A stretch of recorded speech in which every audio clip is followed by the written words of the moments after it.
en Misión Posible, el ciclo de la Fundación Educación y Trabajo, para analizar junto a ustedes otro artículo de Harvard Business Review, edición latinoamericana. Es un artículo que también sigue hablando de la crisis, de cómo afectó al mundo y qué tipo de liderazgo se va a necesitar en el momento que se salga de la crisis y cómo las organizaciones tienen que prepararse para ello. ¿Qué es lo que dicen los autores? Bueno, básicamente que hay que rever un cambio y hacer un cambio profundo y apoyarse en aquella gente que parecía los anónimos.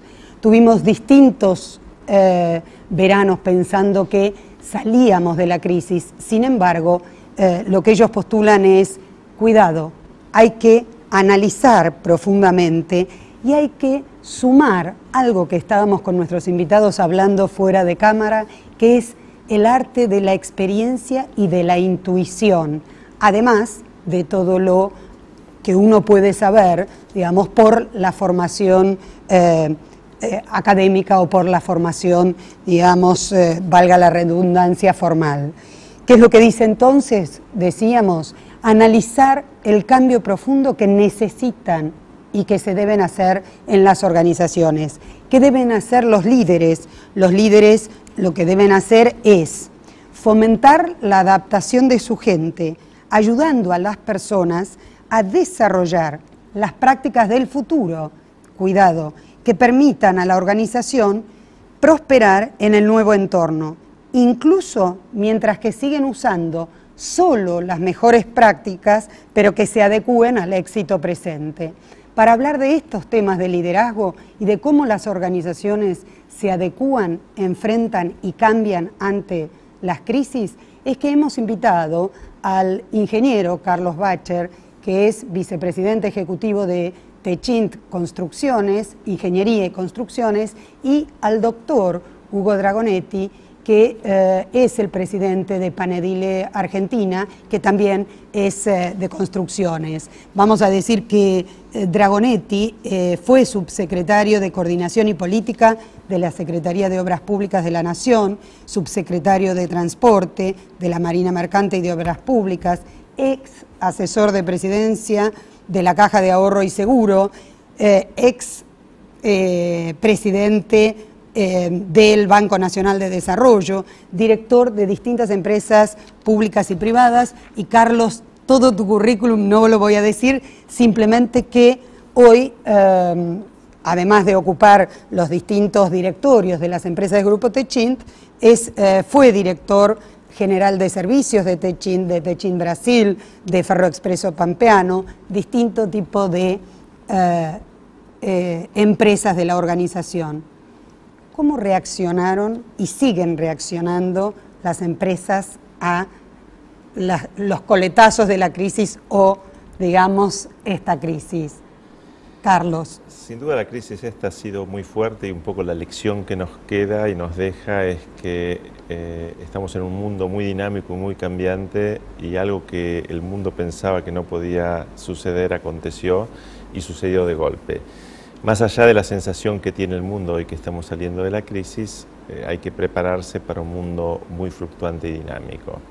Y eso es lo que nos lleva a tener que pensar y tener gente que sea flexible en la forma de encarar estrategias, pero por sobre todo no perder la visión de largo plazo y qué es lo que hace que una gestión empresaria sea exitosa y dé sus frutos, pero sí la necesidad de adaptabilidad de toda la estructura a escenarios cambiantes. Hugo, ¿cómo hacen ustedes en una empresa de construcción donde las obras son muy grandes para poder dar, como decía Carlos, respuesta desde lo flexible al aquí y ahora y tener esa visión en los propios líderes de la organización de futuro? Mira, a mí la crisis, los primeros síntomas de la crisis me tomaron en Europa, en un viaje de negocios, y empecé a ver 3.000 despidos por aquí, 2.000 despidos por allá. Acá en la Argentina todavía seguíamos con el fuerte impulso de crecimiento a tasas chinas y lo veíamos como un proceso que estaba... Cuando decimos tasas chinas es 10%, sí, más o menos. 10%. Entonces, llegué acá y me reuní con un grupo chico de decisión y le dije, esto se viene... no hay manera de evitarlo. Es decir, ¿qué hacemos? Y bueno, y empezamos a pensar cuáles iban a ser las consecuencias. Pensamos que iba a haber una disminución de la recaudación fiscal, las empresas de construcciones de infraestructura trabajamos muy dependientes del Estado. Entonces, tratamos de orientarnos hacia aquellas obras que tienen financiación de organismos multilaterales, que pensábamos que ahí no iba a haber escasez de fondos. Tratamos de abrir el panorama con algunos sectores donde todavía no éramos muy fuertes y apostamos. Lo primordial, la línea que bajé es, todo el mundo se va a tratar de achicar. Nosotros tenemos que tratar de crecer. Creo que siempre la crisis es una oportunidad, hay que tratar de ver cómo uno la maneja.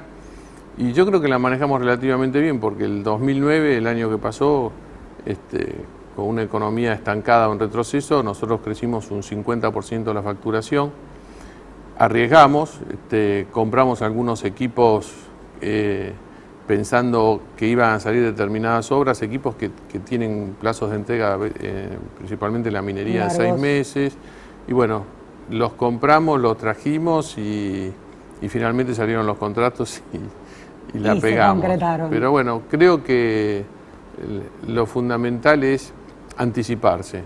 Y cuando todo el mundo salen, a veces hay que estar pensando si hay que entrar, ¿no? Por ejemplo, el tema inmobiliario, en la construcción de edificios, el año pasado, en algún momento se cayeron las ventas, se cayeron los permisos, nosotros salimos a comprar terrenos y a tratar de hacerlo.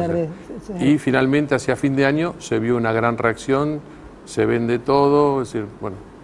Y eso. Carlos, una organización como el Grupo Techint, y básicamente tu área, Techint, Ingeniería y Construcciones, con 8.000 personas, ¿cómo hace para que esas personas no tengan miedo y puedan tener los líderes ese concepto de aprovechar la oportunidad? Un tema que es una característica, y tal como decía Hugo, del negocio nuestro, la ingeniería de construcción, es que tiene ciclos distintos a lo que son otras actividades que han tal vez padecido la crisis mucho más fuerte.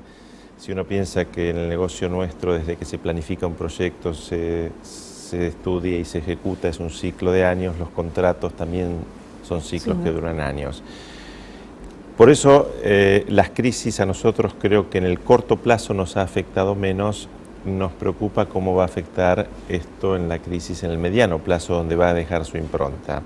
Ahora, estamos convencidos que para las 8.000 personas que trabajamos en la Argentina y toda la gente que tenemos trabajando en el exterior, en el largo plazo tenemos que mantener lo que son las fortalezas y conocimientos básicos y las ventajas competitivas de nuestra gente. Hoy fortalecer todo lo que podamos hacer en materia de capacitación de nuestra gente, de darle toda una set de herramientas y de marco de trabajo institucional dentro de la empresa, pensando en el largo plazo, es lo que tiene que hacer el negocio sustentable. La crisis, como decía Hugo recién, tiene sus ciclos, puede estar saliendo, puede volver. Ahora, la visión de acá a unos años es la que tiene que hacer lo que uno tiene que manejar la empresa. Y con esa línea manejamos las 8.000 personas de acá, las personas de afuera, y con ese criterio. A ambos que han tenido, igual que yo, tiempo para aprender y más de una crisis para vivir, ¿qué aprendieron de esta crisis que tiene tanto peso internacional y global, que es una gran diferencia, o por lo menos una parte importante de diferencia de las crisis anteriores vividas en Argentina mayoritariamente? Temas muy específicos y temas muy trascendentes. Temas específicos, una crisis que es básicamente una crisis de crédito, una crisis financiera. La salud financiera de las empresas es fundamental. Primer tema que nosotros vimos y en reacción el día 1 ante una crisis de esto es cuidar la caja de la empresa. Eso es algo muy pragmático que tuvimos que salir a hacer y es algo que monitoreamos en la gestión del día a día. El otro tema que aprendimos es que el mundo puede cambiar de golpe, nuestros clientes pueden empezar a pensar distinto, hoy están seteados a pensar en un mundo más competitivo, de exigir mucho más de empresas como nosotros, y no hay nada que permanezca, que uno diga, bueno, esto va a permanecer para siempre. Con lo cual algo que aprendimos es la necesidad de tener que reaccionar rápido, como sucede en otras crisis, pero esta tuvo sus particularidades. Hubo una empresa como Banadile, netamente argentina, ¿qué aprendió? Bueno, que las crisis en la Argentina nunca son una igual a la otra. A veces Duro. la experiencia sirve, pero bueno, características diferentes. Esta crisis nos encontró a los bancos argentinos bien parados. Las empresas grandes no sufrimos mucho la escasez de crédito, a lo mejor sí de largo plazo, pero no tuvimos una coyuntura como la del tequila, donde el crédito desapareció. Claro. Es decir, pues, si te puedo decir que una de las cosas que surge de la crisis es que tuvo particularidades bien diferentes a las otras que vivimos, ¿no? A las otras. Me acompañan porque tenemos que ir a Más Misión Posible, pero en el bloque que viene.